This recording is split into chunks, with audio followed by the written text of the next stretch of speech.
ലക്ഷണമെന്നോ അല്ലെങ്കിൽ എപ്പോഴാണ് നമ്മൾ ഡോക്ടറെ കാണിക്കേണ്ടത്, എങ്ങനെയാണ് സ്വന്തമായി പരിശോധിച്ച് നോക്കേണ്ടത്, ഇത്തരം കാര്യങ്ങൾ അവർക്ക് അറിയുന്നില്ല. അപ്പോൾ അത് ശരിയായ അവബോധത്തിലൂടെ മാത്രമേ നമുക്ക് ഈ അസുഖം ഭയപ്പെടാത്ത രീതിയിൽ നേരത്തെ കണ്ടെത്താനും ചികിത്സിക്കാനും സാധിക്കുകയുള്ളൂ.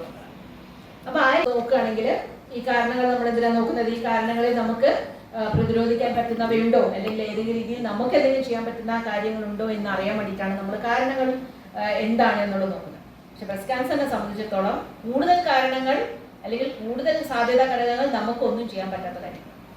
അതിൽ ഏറ്റവും പ്രധാനം എന്താണ്? നമ്മുടെ സ്ത്രീയായി ജനിച്ചു എന്നുള്ളത് നമുക്ക് പ്രത്യേകിച്ച് ഇപ്പോൾ ഒന്നും ചെയ്യാൻ പറ്റില്ല. നമ്മുടെ പ്രായം, അത് നമുക്കൊന്നും ചെയ്യാൻ പറ്റില്ല. പ്രായം ചെല്ലുന്തോറും സ്ഥാനാർബുദ സാധ്യത കൂടി അതിലും നമുക്കൊന്നും ചെയ്യാൻ പറ്റുന്ന കാര്യങ്ങളല്ല. അതേമാതിരി ചില ജനിതക ഘടകങ്ങൾ പാരമ്പര്യമായിട്ടോ അല്ലെ കുടുംബത്തിലോ ഒക്കെ ഉണ്ടാവുന്നത്, പാരമ്പര്യമായി വരുന്ന രീതിയിൽ വരാവുന്ന ഒരു അർബുദം കൂടിയാണ് സ്ഥാനാർബുദം എന്നുള്ളതാണ്. പക്ഷെ അതിന്റെ കണക്കുകൾ നേരത്തെ ഡോക്ടർ പറഞ്ഞല്ലോ 5% താഴെ മാത്രമാണ്. 95% പാരമ്പര്യമായിട്ടല്ല വരുന്നത്. നമുക്കെപ്പോഴും നമ്മുടെ വീട്ടിലാർക്കെങ്കിലും ഒരു ബ്രസ്റ്റിൽ ക്യാൻസർ ഉണ്ട് എന്നൊക്കെ അറിയുമ്പോൾ നമുക്ക് വരുമോ എന്നുള്ള പേടിയാണ്. പക്ഷെ നമ്മൾ മനസ്സിലാക്കേണ്ട കാര്യം 95% പാരമ്പര്യമായിട്ടല്ല ഇത്തരം അല്ലെങ്കിൽ സ്ഥാനത്തിലെ അർബുദം വരുന്നത്. 5% താഴെ മാത്രമാണ് അത്തരം കണക്കുകളുള്ളത്. എന്നിരുന്നാലും നമുക്ക് കുടുംബത്തിൽ ആർക്കെങ്കിലും ബ്രസ്റ്റിലെ ക്യാൻസർ ഉണ്ടെന്നൊക്കെ അറിയുകയാണെങ്കിൽ കൂടുതൽ ശ്രദ്ധയോടുകൂടി നമുക്ക് അതിന്റെ സ്വയം പരിശോധനയും അതുപോലെ തന്നെ സ്ക്രീനിങ് ടെസ്റ്റുകളും അതൊക്കെ ഏതൊക്കെയാണെന്നൊക്കെ പറയാം. അപ്പൊ അത്തരം കാര്യങ്ങളൊക്കെ ചെയ്യാമെന്നുള്ളതാണ് രീതി. അതുപോലെ നമ്മുടെ വ്യായാമക്കുറവ്, ശാരീരിക അധ്വാനമില്ലാതിരിക്കല്, അതേപോലെ തന്നെ ശരീരഭാരം കൂടുന്നത്. അപ്പൊ ഇതൊക്കെ അതിന് കാരണങ്ങളാണ്. അപ്പൊ ആ ഒരു മേഖലയിൽ നമുക്ക് നമ്മുടേതായ രീതിയിൽ ചില പ്രവർത്തനങ്ങളൊക്കെ ചെയ്യാവുന്നതാണ്. അത് നമുക്ക് ആരോഗ്യകരമായ രീതിയിലാക്കി മാറ്റുമ്പോൾ വലിയ രീതിയിൽ ഈ അസുഖം പ്രതിരോധിക്കാനും സാധിക്കും. നമ്മുടെ ബോധവൽക്കരണം അടുത്ത കാലത്തായിട്ടുള്ള ഉണ്ടായ മാറ്റങ്ങളാണ് കൂടുതൽ പ്രധാനം. അടുത്ത കാലത്തായിട്ടുണ്ടായ മാറ്റങ്ങൾ ഇപ്പൊ സാധാരണ ഞങ്ങളോടൊക്കെ പേഷ്യൻസ് ഒക്കെ പറയുന്ന കാര്യമാണ്, നമ്മൾ മനസ്സിലാക്കുന്ന കാര്യങ്ങളാണ്. അതായത് ഇതിപ്പോ വന്നതല്ലേ, 2 ആഴ്ചയായിട്ടല്ലേ ഉള്ളൂ, അപ്പൊ ഞാൻ വിചാരിച്ചു അത് മാറും, അതുകൊണ്ട് ഞാൻ ഡോക്ടറെ കാണിച്ചില്ല.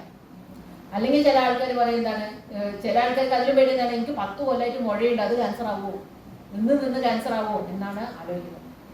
അപ്പൊ നമുക്ക് ഞാൻ പറഞ്ഞതുപോലെ സ്ഥാനാർബുദത്തിന്റെ കാര്യത്തിൽ അടുത്ത കാലത്തായിട്ടുള്ള മാറ്റങ്ങളാണ് പ്രധാനം. 10 വർഷമായിട്ടുള്ള മുഴയേക്കാൾ കൂടുതൽ നമ്മൾ പേടിക്കേണ്ടത് 10 ദിവസമായിട്ട് കാണുന്ന മുഴയാണ്. അപ്പൊ നമുക്ക് നോക്കേണ്ട കാര്യങ്ങൾ അടുത്ത കാലത്തായിട്ടുള്ള സ്ഥലങ്ങളിൽ ഉണ്ടാകുന്ന തടിപ്പുകൾ, മുഴകൾ, അങ്ങനെ എന്തെയുണ്ടോ. ഈ മുഴകൾ വേദന ഇല്ലാത്തതാണോ അനക്കമില്ലാത്തതാണോ, അതാണ് അതിന്റെ പ്രധാനപ്പെട്ട ചില അതിന്റെ ഒരു സ്വഭാവം. അതായത് സ്ഥാനാർബുദത്തിന്റെ മുഴകൾ വേദനയും ഉണ്ടാവില്ല, അനക്കവും ഉണ്ടാവില്ല. ഇങ്ങനെയും ആൾക്കാർ പറയും, അതായത് അത് വേദനയും ഇല്ലായിരുന്നു അനക്കവും ഇല്ലായിരുന്നു, അതുകൊണ്ട് ഞാൻ ഡോക്ടറെ കാണിച്ചില്ല, ഞാൻ വിചാരിച്ചു അത് കുഴപ്പമില്ല. അപ്പൊ അങ്ങനെയല്ല, വേദന ഇല്ലാത്ത മുഴയോ അനക്കം ഇല്ലാത്ത മുഴയോ ആണെങ്കിൽ നമ്മൾ കൂടുതൽ ശ്രദ്ധിക്കണം. അടുത്ത കാലത്തായിട്ടുണ്ടായ സ്ഥലങ്ങളുടെ വലിപ്പത്തിലോ ആകൃതിയിലോ ഉള്ള മാറ്റം, അടുത്ത കാലം എന്നുള്ളത് അടിവരയിടണം. നമുക്ക് എന്താണ് സ്ഥലത്തിലെ ആകൃതിയിലും വലിപ്പത്തിലൊക്കെ നോർമലായിട്ട് മാറ്റങ്ങൾ ഉണ്ടാവാം. പക്ഷെ അടുത്ത കാലത്തായിട്ടുള്ള മാറ്റങ്ങളാണെങ്കിൽ അതാണ് ശ്രദ്ധിക്കേണ്ടത്. അടുത്ത കാലത്തായിട്ട് തൊലിപ്പുറത്തുണ്ടായ മാറ്റങ്ങൾ, അടുത്ത കാലത്തായിട്ട് മുലക്കണ്ണിൽ എന്തെങ്കിലും മാറ്റങ്ങളുണ്ടോ, അതായത് ഉള്ളോട്ട് വലിയ രീതിയിലാണ് അടുത്ത കാലത്തായിട്ട്, പണ്ട് മുതലേ ഉള്ളതല്ല, അതൊന്നും ക്യാൻസർ അല്ല, അത് നോർമലായിട്ട് നമുക്ക് ഉണ്ടാവുന്നുണ്ട്. പക്ഷെ അടുത്ത കാലത്തായിട്ടുള്ള മാറ്റങ്ങൾ, അടുത്ത കാലത്തായിട്ട് കക്ഷങ്ങളിൽ എന്തെങ്കിലും മുഴകൾ കാണുന്നുണ്ടോ, തൊലിപ്പുറത്ത് എന്തെങ്കിലും മുഴകൾ കാണുന്നുണ്ടോ, ഇത്തരം കാര്യങ്ങളാണ് നമുക്ക് കൂടുതലായിട്ടും ശ്രദ്ധിക്കേണ്ടത് എന്നുള്ളത്. അപ്പൊ അങ്ങനെ എന്തെങ്കിലും നമ്മൾ എന്ത് വേണം, നമ്മുടെ അടുത്തുള്ള ഡോക്ടറെ കാണിക്കണം. ഒരു ക്യാൻസർ സെന്ററിലേക്ക് ഒന്നും ഓടിപ്പോകേണ്ട കാര്യമില്ല. നമുക്ക് നമ്മുടെ അടുത്തുള്ള നമുക്ക് പരിചയമുള്ള ഡോക്ടറെ കാണിക്കാം, നമ്മുടെ ഹെൽത്ത് സെന്ററിൽ ഡോക്ടറെ കാണിക്കാം, ഗവൺമെന്റ് ആശുപത്രിയിൽ ഡോക്ടറെ കാണിക്കാം, ആരെ വേണമെങ്കിലും കാണിക്കാം. നമുക്ക് അവസാനമായിട്ട് നമുക്ക് ക്യാൻസർ സെന്റർക്ക്, അതായത് ഇവരൊക്കെ എന്തെങ്കിലും പറയുന്നുണ്ടെങ്കിൽ മാത്രമേ അങ്ങനെ പോകേണ്ട കാര്യമുള്ളൂ. ഇപ്പൊ ഞങ്ങളുടെ കണ്ണൂർ ജില്ലയിൽ നമ്മുടെ എല്ലാ ഹെൽത്ത് സെന്ററുകളിലും നമുക്ക് ട്രെയിനിങ് കിട്ടിയ നഴ്സുമാരുണ്ട്. അവർക്ക് സ്ഥാനം പരിശോധിക്കാനും ഗർഭാശയകള പരിശോധിക്കാനും ഒക്കെ അറിയാം. അപ്പൊ അതുകൊണ്ട് തന്നെ നമ്മുടെ കണ്ണൂർ ജില്ലയിലെ ആളുകൾക്ക് അടുത്തുള്ള ഹെൽത്ത് സെന്ററിൽ പോയാൽ തന്നെ മതിയാവുന്നതാണ്.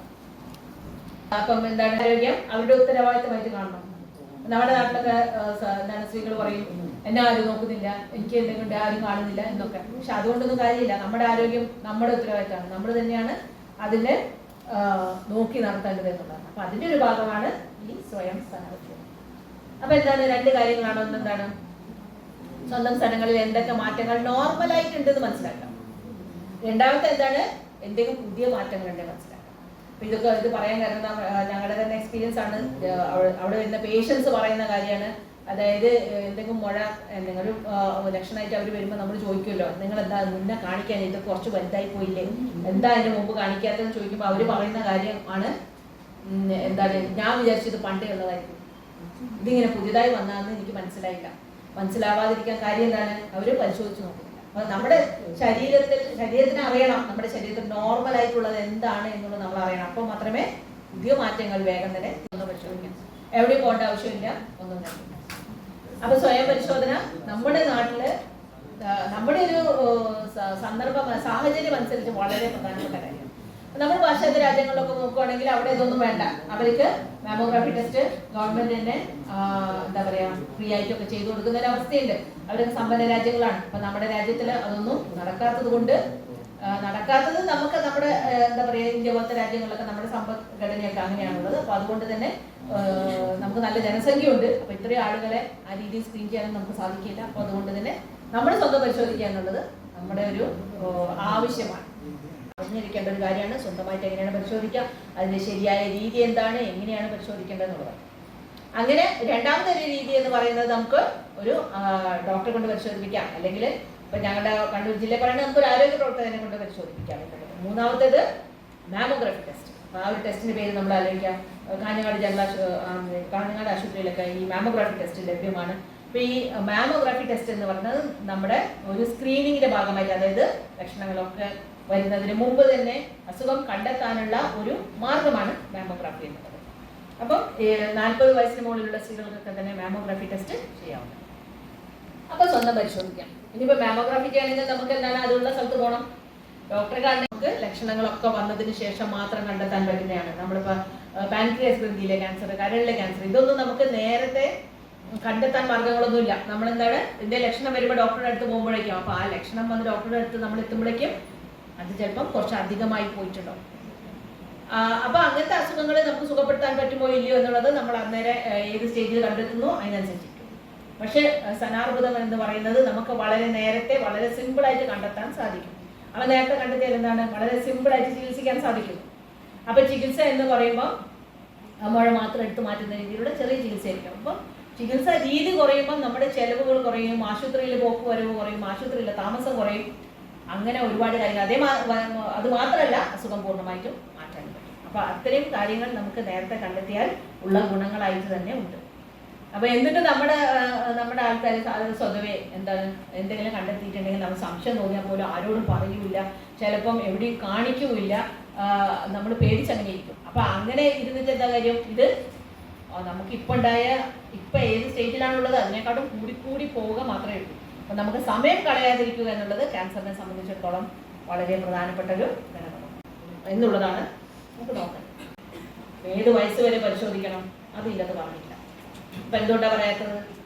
നമ്മുടെ നാട്ടില് സാധാരണ ആൾക്കാർ എന്താ പറയുന്നത്, ഇത്ര വയസ്സൊക്കെ ഇനിയിപ്പോ ഇതൊക്കെ ടെസ്റ്റൊക്കെ എന്തിനാണ് ചെയ്യുന്നത്. അപ്പൊ സ്തനാർബുദത്തിന്റെ കാര്യത്തിൽ അങ്ങനെയല്ല. പ്രായം ചെല്ലുന്നവരും സാധ്യത കൂടുകയാണ്. അപ്പൊ അതുകൊണ്ട് തന്നെ നമുക്ക് ആരോഗ്യമുള്ളിടത്തോളം കാലം, അതിപ്പോ 70 വയസ്സാണോ 80 വയസ്സാണോ, നമുക്ക് ഈ സ്വയം സ്തന പരിശോധന ചെയ്യണം. പീരിയഡ്സ് ഉള്ള ആളുകളാണെങ്കിൽ അത് കഴിഞ്ഞ 10 ദിവസത്തിന് ശേഷം അല്ലെങ്കിൽ അതിന്റെ മാറ്റങ്ങൾ ഒക്കെ മാറിയതിനു ശേഷം ചെയ്യാം. അല്ലാത്ത പ്രായമായവരാണെങ്കിൽ നമുക്ക് മാസത്തിൽ ഏതെങ്കിലും ഒരു ദിവസം ചെയ്യാം. അപ്പൊ എന്തൊക്കെ കാര്യങ്ങൾ ശ്രദ്ധിക്കണം? നമുക്ക് എന്താ പറയാ, എന്താണ് കാഴ്ചയിൽ എന്തെങ്കിലും മാറ്റം ഉണ്ടോ എന്നുള്ളതാണ്. രണ്ടാമത്തത് പരിശോധനയിൽ എന്തെങ്കിലും മാറ്റങ്ങൾ കാണും. അപ്പൊ 2 സ്റ്റെപ്പാണുള്ളത്. ഈ 2 സ്റ്റെപ്പിനും കൂടി ആകെ 5 മിനിറ്റ് മാത്രമേ എടുക്കുള്ളൂ. വേണം നമുക്ക് കണ്ണാടി വേണം, അടച്ചുറപ്പുള്ള മുറി, അത് എന്താണ് കുളിമുറിയാണോ അതാണെങ്കിൽ അങ്ങനെ, അല്ലെങ്കിൽ വേറെ ഏതെങ്കിലും റൂമാണോ നമ്മുടെ വീട്ടിൽ നമുക്ക് ലഭ്യമായിട്ടുള്ളത്, അത് സ്ഥലം മുഴുവൻ പരിശോധിക്കണം എന്നുള്ളത്. അപ്പൊ നമുക്ക് കാഴ്ചയിൽ എന്തെങ്കിലും മാറ്റങ്ങൾ ഉണ്ടോ എന്നറിയണമെങ്കിൽ നമുക്ക് ഇത് എന്താ പറയാ, ഇതൊരു പരിശോധനയാണ്. അപ്പൊ നമുക്ക് തോന്നിയ പോലെ അല്ല ചെയ്യേണ്ടത്, അതിൻ്റെതായ രീതികളുണ്ട്, ആ രീതിയിൽ വേണം ചെയ്യാം. അപ്പൊ ഇതിനകത്ത് എന്താണ്, നമുക്ക് 4 രീതിയിൽ നിന്നുകൊണ്ട് വേണം നോക്കാമെന്ന് പറയുന്നുണ്ട്. അപ്പൊ ഒന്നാമത്തെ എന്താണ്, കണ്ണാടിയുടെ മുന്നിൽ കൈകൾ സൈഡിൽ വെച്ചുകൊണ്ട് നിന്നുകൊണ്ടും, രണ്ടാമത്തേത് കൈകൾ മേലോട്ട് ഉയർത്തിക്കൊണ്ടും, മൂന്നാമത്തെ എന്താണ് കൈകൾ ഇടുപ്പിൽ വെച്ചുകൊണ്ടും, നാലാമത്തത് മുന്നോട്ട് കൊണ്ടുകൊണ്ടും. ഇങ്ങനെയൊക്കെ നോക്കുമ്പോൾ ഉള്ള മാറ്റങ്ങൾ എന്തൊക്കെയാണ് നോക്കേണ്ടത്? അപ്പൊ നമ്മൾ നോക്കേണ്ട കാര്യങ്ങൾ എന്താണ്? എന്റെ മുഴകളോ തടിപ്പുകളോ എന്തെങ്കിലും കാണുന്നുണ്ടോ? ഇപ്പൊ കാഴ്ചയുള്ള മാറ്റമാണ്. അപ്പൊ കാണണമെങ്കിൽ വലിയ മുഴയായിരിക്കണം. എന്നിരുന്നാലും നമുക്കത് പറയണോട് പറയണം. പിന്നെ തൊലിപ്പുറത്ത് മാറ്റങ്ങളുണ്ടോ, വലുപ്പത്തിലോ ആകൃതിയിലോ എന്തെങ്കിലും മാറ്റങ്ങളുണ്ടോ, കഷങ്ങളിൽ എന്തെങ്കിലും മുഴകൾ കാണുന്നുണ്ടോ, എന്തെങ്കിലും സ്രവങ്ങൾ വരുന്നുണ്ടോ, അത് രക്തം കലർന്നാണോ പഴുപ്പ് കലർന്നാണോ അല്ലെ വേറെ ഏതെങ്കിലും നിറത്തിലുള്ളതാണോ, അത് ശ്രദ്ധിക്കണം. കഴിഞ്ഞ മാസം നോക്കുന്നതും ഈ മാസം നോക്കിയതും തമ്മിൽ എന്താണ് വ്യത്യാസം മാത്രമേ നമുക്ക് നോക്കേണ്ട ആവശ്യമുള്ളൂ. വിരലിന്റെ അറ്റമല്ല ഉപയോഗിക്കേണ്ടത്, കൈയിന്റെ ഈ ഭാഗമല്ല ഉപയോഗിക്കേണ്ടത്, ഈ ഭാഗമല്ല, ഒന്നുമല്ല. അപ്പോൾ 3 വിരലിന്റെ ഉൾവശം മാത്രമേ ഉപയോഗിക്കാൻ പാടുള്ളൂ. അപ്പൊ ആ ഭാഗം കൊണ്ട് നോക്കിയാൽ മാത്രമേ നമുക്ക് കൃത്യമായിട്ട് കാര്യങ്ങൾ മനസ്സിലാവുള്ളൂ. അതുകൊണ്ടാണ് അങ്ങനെ. അപ്പൊ നമ്മൾ ഇത് ഇപ്പൊ 2 ചിത്രം കാണിക്കുക. ഒന്ന് കിടന്നുകൊണ്ട് പരിശോധിക്കുന്ന, ഒന്ന് നിന്നുകൊണ്ട് പരിശോധിക്കുക. കിടന്നുകൊണ്ട് പരിശോധിക്കുകയാണെങ്കിൽ വലത്തെ സ്ഥലം ഇടത്തെ കൈ കൊണ്ടാണ് പരിശോധിക്കേണ്ടത്. 3 വിരലിന്റെ ഉൾവശമാണ് ഉപയോഗിക്കേണ്ടത്. ഈ ചിത്രത്തിൽ കാണുന്നത് പോലെ നമ്മൾ എന്താണ് വൃത്താകൃതിയിൽ വിരലുകൾ ചലിപ്പിച്ചു കൊണ്ട് വേണം പരിശോധിക്കാൻ. അപ്പൊ അങ്ങനെ എന്താ പറയുക, നമ്മൾ കിടന്നുകൊണ്ടാണ് നോക്കുന്നതെങ്കിൽ ആ രീതിയിൽ നോക്കാം, നിന്നുകൊണ്ട് കുടിക്കുന്ന സമയത്താണ് നോക്കുന്നതെങ്കിൽ അങ്ങനെ. അപ്പൊ ഏത് രീതി വേണമെങ്കിലും നമ്മൾ ചെയ്യാൻ വേണ്ടിയിട്ട്. പക്ഷെ ഓരോരുത്തർക്കും അവരുടേതായ രീതികളിലൂടെ പരിശോധിക്കാം. അത് സ്ഥലം മുഴുവൻ പരിശോധിക്കണം എന്നുള്ളത് മാത്രമേ നമുക്ക് ശ്രദ്ധിക്കേണ്ടത്. ശ്രദ്ധിക്കാൻ വേണ്ടതിന്റെ 3 രീതികളാണ്. അത് നമുക്ക് ഏതാ ഇഷ്ടം അത് നമുക്ക് ചെയ്യാൻ പറ്റും. അപ്പൊ ഞാൻ ഇത്ര നേരം പറഞ്ഞതിന്റെ ഒരു ചെറിയൊരു വീഡിയോ നിങ്ങൾക്ക് കാണിക്കാം. അത് ചെയ്യാൻ സാധിക്കും. ബാഡ്മിന്റൺ കളിക്കാം, അല്ലെങ്കിൽ ഏതെങ്കിലും കളികൾ ആ രീതിയിൽ പറ്റുന്നവരാണെങ്കിൽ അങ്ങനെയും ചെയ്യാം. എന്തിനാണെങ്കിലും ശരിയായ ആഹാര രീതിയും ശരിയായ വ്യായാമം ഉണ്ടെങ്കിൽ മാത്രമേ നമുക്ക് നമ്മുടെ ഹൈറ്റിനനുസരിച്ചുള്ള വെയിറ്റ് മെയിൻറ്റെയിൻ ചെയ്യാൻ പറ്റൂ, അല്ലെങ്കിൽ അമിതമായ ശരീരഭാരം കുറയ്ക്കാൻ സാധിക്കും. അപ്പൊ അത് സ്ത്രീകൾക്ക് വളരെ പ്രധാനമാണ്. കാരണം നമ്മുടെ മാസമുറയിൽ നിൽക്കുന്ന സമയത്ത് പെട്ടെന്ന് നമുക്ക് ശരീരഭാരം കൂടാൻ സാധ്യത, അതൊക്കെ കുറയ്ക്കണമെങ്കിൽ ചെയ്യണം. അത് സനാർബോധത്തിൽ നമുക്കുണ്ടല്ലോ. അപ്പൊ 30 വയസ്സിന് താഴെയുള്ള ആളുകളാണെങ്കിൽ സ്വയം സ്ഥല പരിശോധന അത് മതിയോ. എപ്പോഴെങ്കിലും ഡോക്ടറെ കൊണ്ട് കാണിക്കാം. നമുക്ക് എന്തെങ്കിലും വരാൻ കാത്തുകണ്ട, ഇടയ്ക്ക് ഡോക്ടറെ കൊണ്ട് പരിശോധിക്കുന്നത് നല്ലതാണ്. ഇനി അല്ല, നമ്മൾ 40 വയസ്സിന് 50 വയസ്സിന് ഇടയിലുള്ള ആളാണെങ്കിൽ നമുക്ക് എന്ത് ചെയ്യാൻ പറ്റും, ഈ 2ന്റെ കൂടെ, അതായത് സ്വയം സ്ഥല പരിശോധന, ഡോക്ടറുടെ പരിശോധന കൂടെ മാമോഗ്രാഫി ടെസ്റ്റ് കൂടി നമുക്ക് ചെയ്യാൻ സാധിക്കും. ഏറ്റവും കൂടുതൽ രണ്ടാമത് കാണുന്ന ഒരു അർബുദം എന്ന് പറയുന്നത് ഗർഭാശയകളത്തിലെ ക്യാൻസറാണ്. അപ്പൊ ഈ ഗർഭാശയകളത്തിലെ ക്യാൻസറിന് വളരെയധികം പ്രത്യേകതകളുള്ള ഒരു ക്യാൻസറാണ്. ഇതൊരു വൈറസ് അണുബാധ ഉണ്ടാക്കുന്ന കോശമാറ്റങ്ങൾ കൊണ്ടുണ്ടാവുന്നതാണ്. അപ്പം മറ്റു ക്യാൻസറുകളൊന്നും വൈറസ് അണുബാധ കൊണ്ടൊന്നും ഉണ്ടാകുന്ന, വൈറസ് നേരിട്ടല്ല ഉണ്ടാക്കുന്ന വൈറസ് അണുബാധ കോശങ്ങളിൽ മാറ്റങ്ങൾ ഉണ്ടാക്കുകയും അത് DNA തകരാറുകൾ കൊണ്ട് അത് ക്യാൻസറിലേക്ക് നയിക്കുകയും ചെയ്യുന്നു.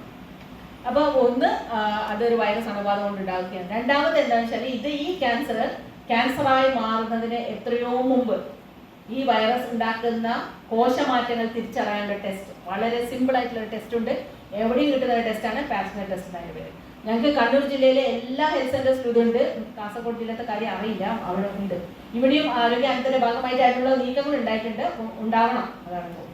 അപ്പൊ ആ പാപ്സ്മിയർ ടെസ്റ്റ് നമുക്ക് അത് ചികിത്സിക്കാനും അത് ക്യാൻസറായി മാറുന്നത് തടയാനും സാധിക്കുന്നുണ്ട്. അപ്പൊ ഈ മാറ്റങ്ങളൊക്കെ വളരെ സ്ലോ ആയിട്ടാണ് ഉണ്ടാവുക.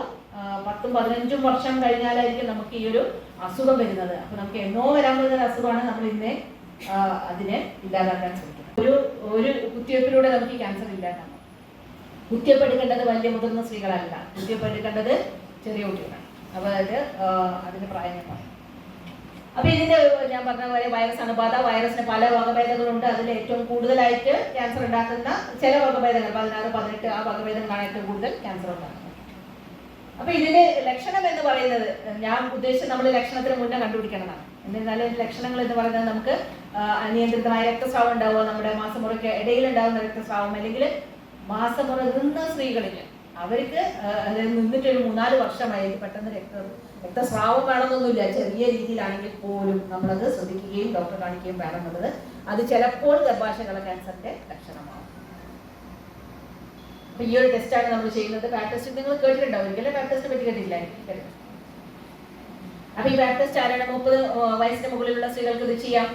നമ്മൾ എന്താ പറയാ, അതിന് പ്രത്യേകിച്ച് തയ്യാറെടുപ്പുകളോ അങ്ങനത്തെ കാര്യങ്ങളോ ഒന്നും തന്നെ വേണ്ട. ഗർഭിണികൾ ചെയ്യാൻ പാടില്ല എന്നേ ഉള്ളൂ. അതേപോലെ തന്നെ നമ്മൾ യൂട്രസിലോ അല്ലെങ്കിൽ DNC ടെസ്റ്റുകൾ അങ്ങനെ എന്തെങ്കിലും ടെസ്റ്റുകൾ യൂട്രസിലൊക്കെ ചെയ്തിട്ടുണ്ടെങ്കിൽ അവര് ആ സമയത്ത് ചെയ്യേണ്ട, കുറച്ച് കഴിഞ്ഞിട്ട് നമുക്ക് അതിന്റെ ബുദ്ധിമുട്ടൊക്കെ മാറിയതിനു ശേഷം ചെയ്താൽ മതി. പിന്നെ മുഴ വന്നിട്ട് ഗർഭാത്രം എടുത്ത് കളഞ്ഞിട്ടുണ്ടെങ്കിൽ അവർക്ക് ഇത് ചെയ്യേണ്ട ആവശ്യമില്ല. കാരണം ഗർഭാശയങ്ങളെ കൂടി എടുത്ത് കളയുന്നതുകൊണ്ട് ഈ ഒരു ടെസ്റ്റ് ആവശ്യമില്ല. ടെസ്റ്റ് ചെയ്യുന്നതുകൊണ്ട് നമുക്ക് ഒരു ബുദ്ധിമുട്ടുണ്ടാകുന്നില്ല, വേദനയോ പ്രത്യേകിച്ച് ബ്ലീഡിങ്ങോ ഒന്നും തന്നെ ഇല്ല. നമുക്ക് രാവിലെ ഈ ടെസ്റ്റ് ചെയ്താൽ നമ്മൾ ജോലിക്ക് പോലും പോകാം, നമുക്ക് എന്താണ് ലീവ് പോലും എടുക്കേണ്ട ആവശ്യമില്ല.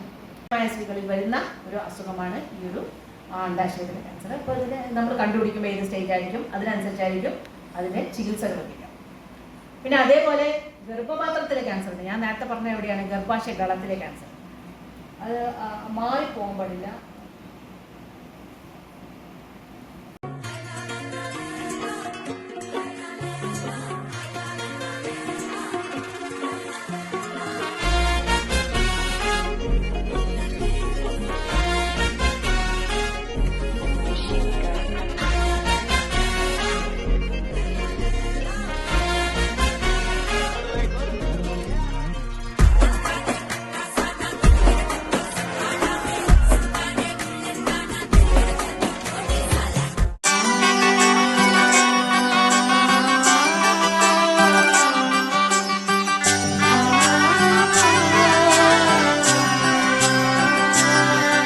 ഇവളണിയും പൊന്നല്ലേ കനവുണരും ദിനമല്ലേ മുഞ്ചത്തി പെണ്ണിൻ നിൻ മനം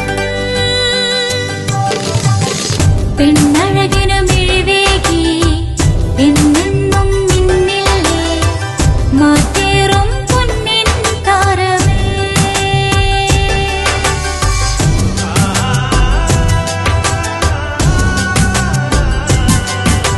സിറ്റി ഗോൾഡിൻ സ്വർണ്ണനിലാവല്ലേ City Gold and Diamonds, Kerala and Karnataka, the glow of purity.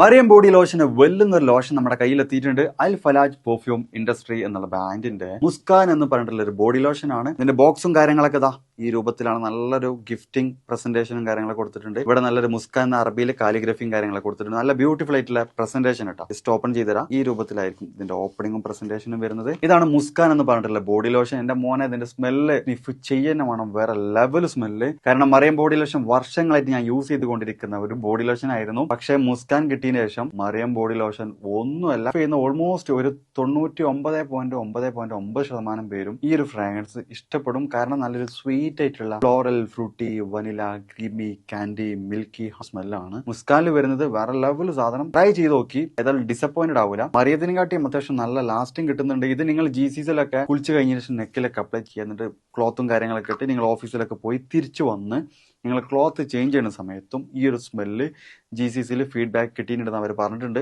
പിന്നെ അവർ മെയിനായിട്ട് ചെയ്യുന്നത് ഹോൾസെയിലാണ്. ആർക്കെങ്കിലും ബൾക്കായിട്ട് ഹോൾസെയിൽ വേണമെന്നുണ്ടെങ്കിൽ താഴെ കൊടുത്ത് നമ്മളെ കോൺടാക്ട് ചെയ്തോളി. അവർ കാര്യങ്ങളൊക്കെ അറേഞ്ച് ചെയ്യും. ഇനി നാട്ടിലോട്ട് ആർക്കെങ്കിലും ഹോൾസെയിലായിട്ട് വേണമെന്നുണ്ടെങ്കിൽ അതിനെ അവരെ കോൺടാക്ട് ചെയ്തോളി. പിന്നെ പെർഫ്യൂം ഒക്കെ ആർക്കെങ്കിലും മാനുഫാക്ചർ ചെയ്യണമെന്നുണ്ടെങ്കിൽ അതുപോലെ പ്രൈവറ്റ് ലാബിലും കാര്യങ്ങളൊക്കെ ചെയ്യണമെന്നുണ്ടെങ്കിൽ ഇവരെ കോൺടാക്ട് ചെയ്യുക. ഏതായാലും താഴെ ഡിസ്ക്രിപ്ഷനിൽ അവരുടെ കംപ്ലീറ്റ് ഡീറ്റെയിൽസ് ഞാൻ കൊടുക്കുന്നുണ്ട്. ഈ സാധനങ്ങൾ ഓർഡർ ചെയ്തോളി. ഓൾ ഓവർ UAE അവരുടെ ഡെലിവറിയും കാര്യങ്ങളൊക്കെ ചെയ്തിടും. വീടായാലും ഇൻഡസ്ട്രിയിലായാലും ബിസിനസ്, വിദ്യാഭ്യാസ സ്ഥാപനങ്ങളോ മതപരമായ സ്ഥാപനങ്ങളോ ആണെങ്കിലും വയറിംഗ് വർക്കുകൾ, HT, LT കണക്ഷൻ എന്നിവയ്ക്ക് ഗവൺമെന്റ് ലൈസൻസ്ഡ് ഇലക്ട്രിക്കൽ കോൺട്രാക്ടറായ പള്ളങ്ങോട് ഇലക്ട്രിക്കൽ വർക്സിനെ തന്നെ ഏൽപ്പിക്കണം. പണി കമ്മിറ്റ് ചെയ്ത സമയത്ത് തന്നെ തീർത്തു തരും. കൂടാതെ നിങ്ങളുടെ സ്ഥാപനത്തിൽ അനുമതിയില്ലാതെ ജനറേറ്റർ സ്ഥാപിച്ചിട്ടുണ്ടെങ്കിൽ പള്ളങ്ങോട് ഇലക്ട്രിക്കൽ വർക്സിനെ ഏൽപ്പിച്ചോളൂ. എല്ലാവിധ പേപ്പർ വർക്കുകൾ സഹിതം ഉത്തരവാദിത്തത്തോടെ തന്നെ വർക്ക് പൂർത്തിയാക്കാം. കോൺടാക്ട് ചെയ്യൂ 9496 200 200 9497 500 600.